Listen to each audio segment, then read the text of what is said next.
Megastar Chiranjeevi వారసుడు అయిన రామ్ చరణ్ టాలీవుడ్లో సినిమాలతో విజయాన్ని సాధించడమే కాకుండా మెగా పవర్ స్టార్, గ్లోబల్ స్టార్గా పేరు తెచ్చుకున్నాడు. అయితే ఈయన ఉపాసనను వివాహం చేసుకున్న విషయం అందరికీ తెలిసిందే. వీరి మ్యారేజ్ జరిగిన 11 సంవత్సరాలకు వీరి మొదటి సంతానంగా ఆడబిడ్డకు జన్మనిచ్చారు. ఆ బేబీకి క్లీన్ కారా అంటూ నామకరణం చేసి ఎంతో అల్లారు ముద్దుగా చూసుకుంటున్నారు. రీసెంట్గా రామ్ చరణ్ క్లీన్ కార్ కోసం కేర్ టేకర్ను నియమించినట్లు తెలుస్తోంది. అయితే ఆమె నెల జీతం తెలిస్తే షాక్ అవ్వాల్సిందే. మెగా ఫ్యామిలీ గారాల పట్టి కోసం రామ్ చరణ్, ఉపాసన ఒక ప్రత్యేక గదిని కూడా డిజైన్ చేశారు. అంతేకాకుండా ప్రస్తుతం ఆమెకు సంరక్షకురాలిగా ఆయాను నియమించినట్లు తెలుస్తోంది.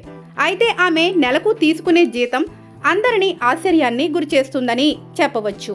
క్లీన్ కారును దగ్గరుండి అన్నీ చూసుకోవడానికి గాను ఆమెకు నెలకు 3 లక్షల జీతం ఇస్తున్నారని తెలుస్తోంది. రీసెంట్గా రామ్ చరణ్ దంపతులు ఓ గుడికి వెళ్ళినట్లు, అక్కడ సావిత్రి అనే ఆయా కనిపించడంతో క్లీన్ కార్ కోసం ఖరీదైన ఆయాను నియమించారు అంటూ వార్తలు వస్తున్నాయి. అయితే ఆమె బాలీవుడ్ హీరో, హీరోయిన్ల పిల్లలకు కూడా ఆయాగా వ్యవహరించిందని, పిల్లలను బాగా చూసుకోవడంలో చాలా ఫేమస్ అయిందని తెలుస్తోంది.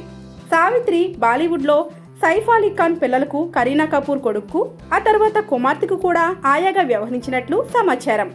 అయితే ఆమె మొదట్లో నెలకి 1.5 లక్షలు తీసుకునేదని, ఇప్పుడు 3 లక్షలు డిమాండ్ చేస్తున్నట్లు భావిస్తున్నారు. మెగా ఫ్యామిలీ ఆమెకు నెలకు 3 లక్షలు ఇవ్వడం అనేది అంత పెద్ద విషయం కాదనే చెప్పవచ్చు.